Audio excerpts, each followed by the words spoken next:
गाने जा रहे हैं बहुत अच्छा गीत। अगर अच्छा लगे विदाई गीत गाने जा रहे हैं दोस्तों। पसंद लगे तो लाइक सब्सक्राइब और कमेंट बॉक्स में जरूर बताइएगा। ढोल की सबदिया सुनाई जाए मोरी मैया, ढोल की सबदिया सुनाई जाए मोरी मैया। तू जब बेटिया के ढोल की सबदिया सुनाई जाओ, ढोल की सबदिया। बिटिया तोहरा आया ससुरु आया नवैया, बेटी तोरा से ससुरु आया नवैया।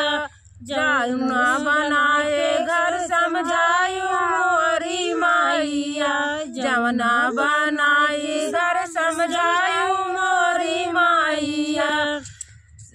ढोल की सबदिया सुनाई जाए मोरी मैया, ढोल की सबदिया सुनाई जाए मोरी मैया।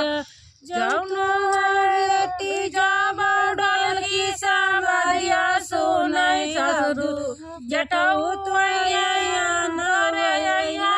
नवैया, जटाऊ तुहरे नवैया।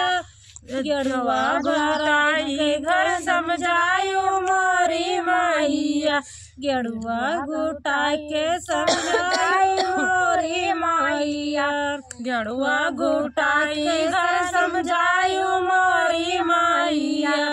ढोल की सबदिया सुनाई जाए मोरी मैया, ढोल की सबदिया सुनाई जाए मोरी मैया।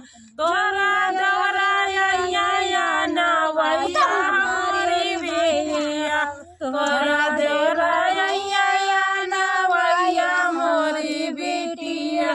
बीरवा कुचाए